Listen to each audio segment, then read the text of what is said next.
لوگ کاغذ کی تصویروں میں نمایاں اور خوبصورت نظر آنا چاہتے ہیں مگر اپنے کردار کی فکر نہیں کرتے اور بھول جاتے ہیں کہ انسان کا اچھا عمل ہی اس کی بہترین تصویر ہے۔ اس شخص پر تعجب ہے جو بدن کے تھوڑے سے دکھ اور تکلیف کے لیے مضر کھانوں سے پرہیز کرتا ہے اور آخرت کے سخت عذاب اور دکھ کے خیال سے گناہوں سے نہیں بچتا۔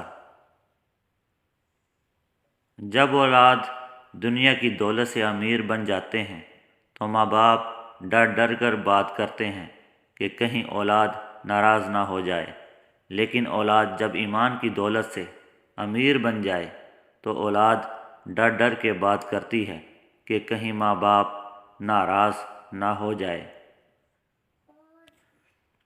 کوشش کرو کہ تم دنیا میں رہو، دنیا تم میں نہ رہے، کیونکہ کشتی جب تک پانی میں رہتی ہے خوب تیرتی ہے، لیکن جب پانی کشتی میں آ جاتا ہے تو وہ ڈوب جاتی ہے۔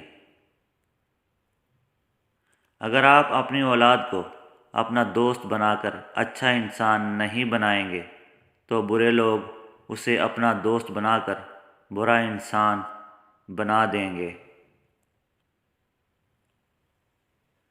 زندگی میں اگر کامیاب ہونا ہے تو یہ ایک فقرہ کہ لوگ کیا کہیں گے اپنی زندگی سے نکال دو اور اس کی جگہ میرا رب کیا کہے گا اپنی سوچ میں شامل کر لیں۔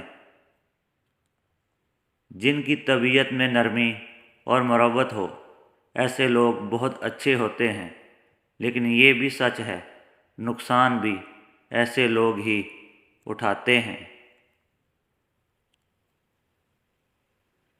حوصلہ چاند کو پانے کا ہونا چاہیے، کیونکہ اگر آپ ناکام بھی ہوتے ہیں تو ستاروں کے درمیان تو ضرور رہیں گے۔ جسے نماز پڑھ کے بھی سکون نہیں ملا اسے چاہیے کہ سکون سے نماز پڑھا کرے۔ زندگی نے موت سے پوچھا کہ لوگ مجھ سے اتنا پیار کیوں کرتے ہیں اور تم سے اتنی نفرت؟ موت نے جواب دیا، کیونکہ تم ایک خوبصورت جھوٹ ہو اور میں ایک تلخ حقیقت۔ پیسہ کہتا ہے مجھے حاصل کرو، باقی سب بھلا دو۔